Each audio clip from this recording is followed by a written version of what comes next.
Do you ever notice that some people just can do anything? They learn anything. It's easy for them to grasp complex situations or complex ideas. And then you got this group of people, they never accomplish anything. They might be intelligent, but they just never get the job done. Today, I'm going to try to motivate you and turn you into one of those people that just get things done, because we're not all born with those gifts. They're learned behaviors. Right after this, though. You were a star child, let your light shine for all the world. When you open your mouth to reveal a pearl, let it shine more, just to light the path. If it don't add up, man, just do the math. If it ain't for you, let it pass on through. I love Brotha T.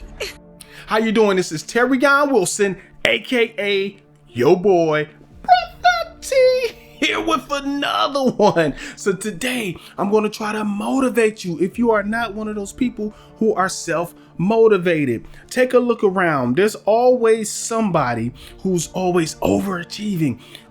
People look at me sometimes even, and I'm not just bragging, this is true, and they think I'm just the most talented, just naturally I just get a lot of things, and oh my God, you know how to do everything.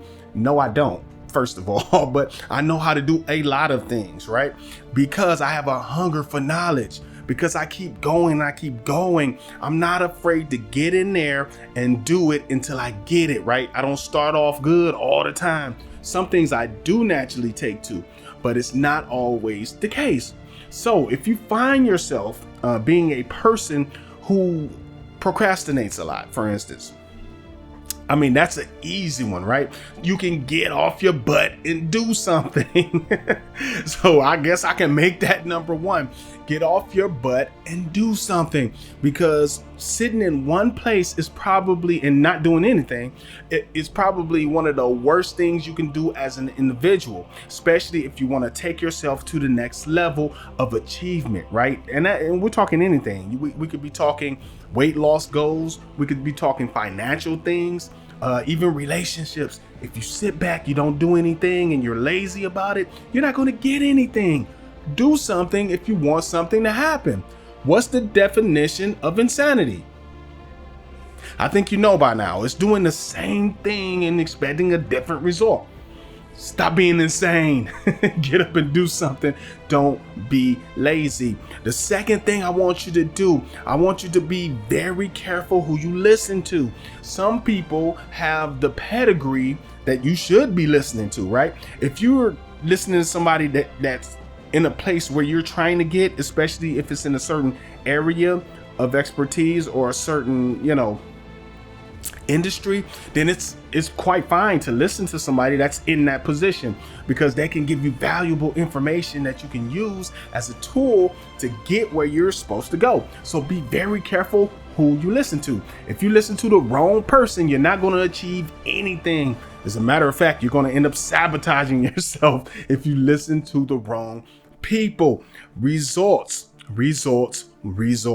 So why not, if you're trying to get to a certain place, why not listen to somebody who has the results? It just makes sense logically. So always listen to people who are where you're supposed to be. You know the concept of mentor, right? So I don't have to explain that to you, I'm sure. Find a good mentor. Get around them, spend time with them. If they're in a certain industry, if we're talking about career or something you're trying to get into, you're trying to be an entrepreneur maybe, or something like that, own your own business. If they own their own business, pick their brains, ask them little strategic questions. I'm gonna tell you right now, if you get into it where you're having a discussion with an entrepreneur and you're asking them about the industry that they're passionate about, trust me, all entrepreneurs, they love to talk about their industry when they're passionate about it. So asking those questions is not going to be a hindrance or a bother to them. So do that. Get yourself around people that are doing what you are trying to do. The third thing is, I want you to have that work ethic. Have the work ethic. If you don't have the work ethic, develop the work ethic. How you might ask me, how in the world can I develop a work ethic? by forcing yourself to do it. When you sit down and you're lazy, you're not going to accomplish anything. Just trust me. All right. And this is me personally. You don't have to be like this, but this is me personally. I'm the type of person, if I'm really into it and I'm really passionate and I really want to do it, I'll become slightly obsessed with it to the point where, for instance, if I can do something, I'm into media, right? So if I can do something in 30 minutes and it's just fine, it's pretty good actually, versus something I'm doing the same thing, but it'll take 5 hours. However, I'm adding a lot of improvements to it and maybe even perfecting it. I'm going to take the 5-hour route most of the time. This is just me. Why do I do that? Because I know there's a payoff in the end. And then I'm a very patient individual as well. So I have the patience to give myself time to get that thing where I needed to get, right? I have an example. Even in improving the channel, right? You see a lot more graphics than you saw on the old channel. Are the graphics perfect? I don't know, probably not. I like them. I think they're pretty cool, right? I did all those graphics myself. I don't let anybody do anything for me on the media side. I have a media company. I can do it myself. But certain things within doing those graphics and doing those, having those colors pop and everything, those things take time when you're doing them yourself, especially if it's something you haven't really done before.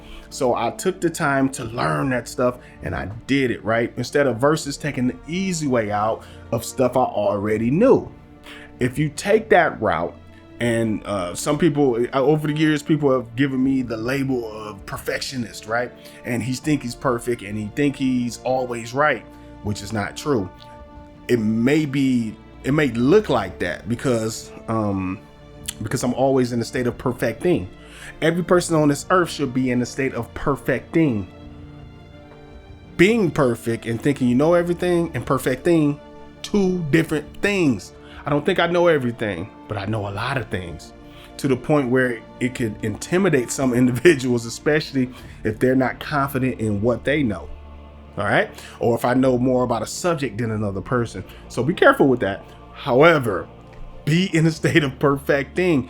Don't be afraid to put the work in. If you can do it in 30 minutes and it's just fine and you're good with that, go with it. But if you can take a few more hours, if it takes another day to learn it, if you have the time to learn it, then, and if it's going to be a big payoff, I suggest looking into doing it like that, right?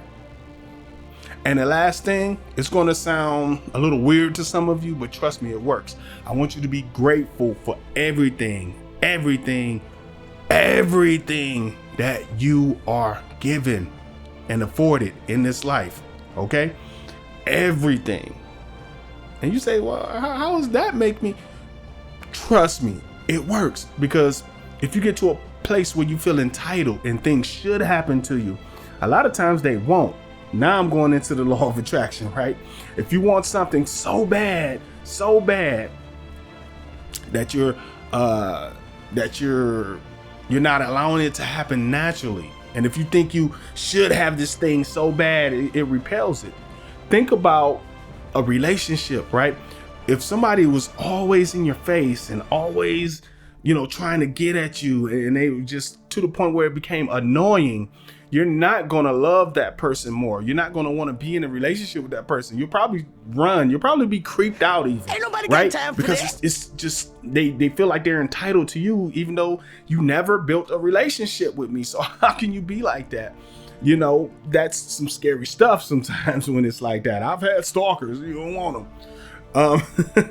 However, versus a person that works for it, a person that makes it clear to you that they want to be with you and they're willing to put the work in. They're willing to put the work into learning who you are and showing you who they are, and they're genuine and they're truthful and they're, sexy. You get what I'm saying, right? You get what I'm saying. That's part of being grateful. When you take the time to show somebody about yourself and stuff like that, you're grateful for the relationship that you're building. But when you cross that border of becoming entitled to it, like it's mine, that's it, I don't have to work for it, I don't have to do these things, it's just mine, and that's it. That's when you that's when you slip into a bad area. You need to be very conscious of that, right? Be very conscious. So let's just do a quick review. First off, I don't want you to sit down and be lazy. Don't procrastinate. Second, I want you to get around people that know where you're trying to get, and just pick their brains, get around better people, right? Get those people out of there that aren't saying or doing anything. The third thing, don't be afraid to put the work in. Be in a constant state of perfecting, not perfection, perfecting. And the very last thing, be grateful. Don't be entitled, because you want to be able to draw it into you, right? You don't want to repel it. And you hold on to something too tight, you're going to repel it. So this is your man, Brother T. I hope you enjoyed the episode. Just trying to give you a little motivation. If you need some more motivational videos, we're going to put them up here. Take a look at them. Peace. That's cricket.